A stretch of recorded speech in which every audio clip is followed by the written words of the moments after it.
is Andrea, and today I'm going to read you a story written by Charles Perrault called Cinderella.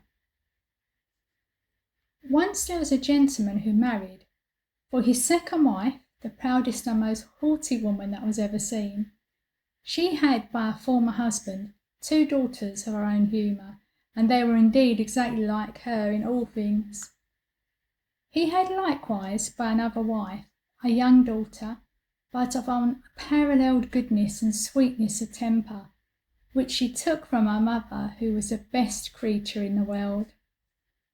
No sooner were the ceremonies of the wedding over, but the stepmother began to show herself in her colours. She could not bear the good qualities of this pretty girl, and the less because they made her own daughters appear the more odious. She employed her in the meanest work of the house. She scoured the dishes, tables, and rubbed Madam's chamber, and those of Mrs. her daughters she lay up in a sorry garret, upon a wretched straw bed, while her sisters lay in fine rooms with floors all inlaid, upon beds of the very newest fashion, and where they had looking glasses so large that they might see themselves at their full length from head to foot. The poor girl bore all patiently, and dared not tell her father, who would have rattled her off, for his wife governed him entirely. When she had done her work, she used to go into the chimney corner and sit down among cinders and ashes, which made her commonly be called Cinder Breech. But the youngest, who was not so rude and uncivil as the eldest, called her Cinderella. However, Cinderella, notwithstanding her mean apparel, was 100 times handsomer than her sisters, though they were always dressed very richly. It happened that the king's son gave a ball, and invited all persons of fashion to it. Our young misses were also invited, for they cut a very grand figure among the quality. They were mightily delighted at this invitation, and wonderfully busy in choosing such gowns, petticoats, and head clothes as might best become them. This was a new trouble to Cinderella, for it was she who ironed her sisters' linen and plaited their ruffles. They talked all day long of nothing but how they should be dressed. For my part, said the eldest, I will wear my red velvet suit with French trimming. And I, said the youngest, shall only have my usual petticoat. But then, to make amends for that, I will put on my gold-flowered manteau and my diamond stomacher, which is far from being the most ordinary one in the world. They sent for the best tire woman they could get to make up their headdresses and adjust their double pinners, and they had their red brushes and patches from the fashionable maker. Cinderella was likewise called upon to them to be consulted in all these matters, for she had excellent notions, and advised them always for the best, nay, and offered her service to dress their heads, which they were very willing she should do. As she was doing this, they said to her, Cinderella, would you not be glad to go to the ball? Ah, said she, you only jeer at me. It is not for such as I am to go to thither. Thou art in the right of it, replied they. It would make the people laugh to see us Cinder Breech at a ball. Any one but Cinderella would have dressed their heads awry, but she was very good and dressed them perfectly well. They were almost 2 days without eating, so much that they were transported with joy. They broke above a dozen of laces in trying to be laced up close, that they might have a fine slender shape, and they were continually at their looking glass. At last the happy day came. They went to court, and Cinderella followed them with her eyes as long as she could, and when she had lost sight of them, she fell a-crying. Her godmother, who saw all her tears, asked her what was the matter. I wish I could, she was not able to speak the rest, being interrupted by her tears and sobbing. This godmother of hers, who was a fairy, said to her, "Thou wish thou couldst go to the ball, is it not so?"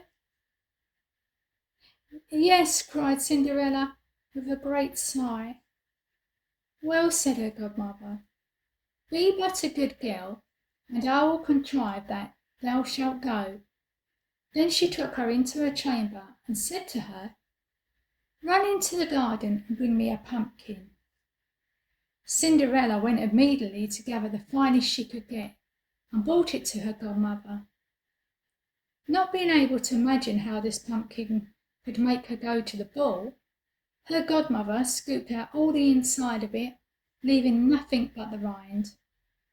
Which done, she struck it with her wand, and the pumpkin was instantly turned into a fine coach, gilded all over with gold. She then went to look into her mouse trap, where she found 6 mice all alive, and ordered Cinderella to lift up a little the trapdoor, when giving each mouse, as it went out, a little tap with her wand. The mouse was at the moment turned into a fair horse, which altogether made a very fine set of 6 horses of a beautiful mouse-coloured dapple grey. Being at a loss for a coachman, "I will go and see," says Cinderella, "if there may be a rat in the rat trap, that we may make a coachman of him." "Thou art in the right," replied her godmother. "Go and look." Cinderella brought the trap to her, and in it there were 3 huge rats. The fairy made choice of one of the 3, which had the largest beard, and having touched him with a wand, he was turned into a fat jolly coachman, who had the smartest whiskers and eyes ever beheld. After that, she said to her, "Go again into the garden, and you will find 6 lizards behind the watering pot. Bring them to me." She had no sooner done so, but her godmother turned them into 6 footmen, who skipped up immediately behind the coach with their liveries all bedabbled with gold and silver, and clung as close behind it as if they had done nothing else their whole lives. The fairy then said to Cinderella, "Well, you see here an equipage fit to go to the ball. Are you not pleased with it?" "Oh yes," cried she, "but must I go thither as I am in these poison nasty rags?" Her godmother only just touched her with a wand, and at the same instant her clothes were turned into a cloth of gold and silver, all beset with jewels. This done, she gave her a pair of glass slippers, the prettiest in the whole world. Being thus decked out, she got up into her coach, but her godmother, above all things, commanded her not to stay till after midnight, telling her at the same time that if she stayed at the ball one moment longer, her coach would be a pumpkin again, her horses mice, her coachman a rat, her footmen lizards, and her clothes become just as they were before. She promised her godmother she would not fail of leaving the ball before midnight, and then away she drove, scarce able to contain herself for joy. The king's son, who was told that a great princess, whom nobody knew, was coming, ran out to receive her. He gave her his hand as she alighted out of the coach, and led her into the hall among all the company. There was immediately a profound silence.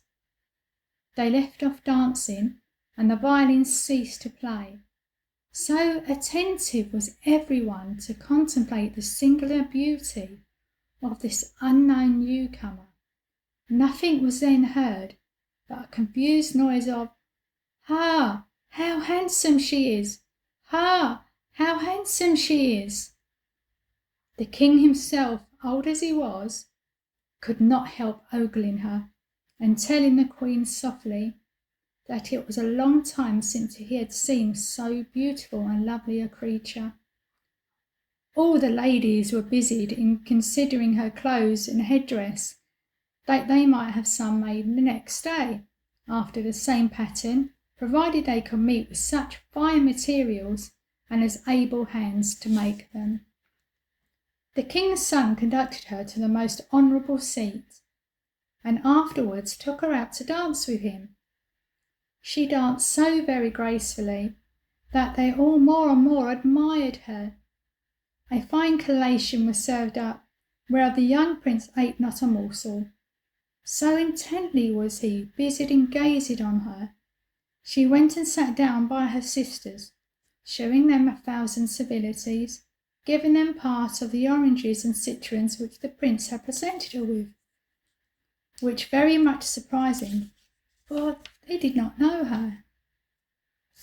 While Cinderella was thus amusing her sisters, she heard the clock strike 11 3/4, whereupon she immediately made a curtsy to the company and hasted away as fast as she could. Being got home, she ran to seek out her godmother, and after having thanked her, she said she could not but heartily wish she might go the next day to the ball, because the king's son had desired her. As she was eagerly telling her godmother whatever had passed at the ball, her 2 sisters knocked at the door, which Cinderella ran and opened. "How long you have stayed?" cried she, gaping, rubbing her eyes, and stretching herself as if she had just been awakened out of a sleep. She had not, however, any manner of inclination to sleep since they went home. "If thou hadst been at the ball," said one of her sisters, "thou wouldst not have been tired with it. There came thither the finest princess, the most beautiful ever was seen, with mortal eyes. She shewed us 1,000 civilities, and gave us oranges and citrons." Cinderella was transported with joy. She asked them the name of that princess, but they told her they did not know it, and that the king's son was very anxious to learn it, and would give all the world to know who she was. At this, Cinderella, smiling, replied, "She must then be very beautiful indeed, Lord. How happy have you been! Could not I see her? Ah, dear Miss Charlotte, do lend me your yellow suit of clothes, would you?" "Ay, to be sure," cried Miss Charlotte. "Lend my clothes to such a dirty cinder-breech as thou art." "Who's the fool then?" Cinderella indeed expected some such answer, and was very glad of the refusal, for she would have been sadly put to it if her sister had lent her what she'd asked for jestingly.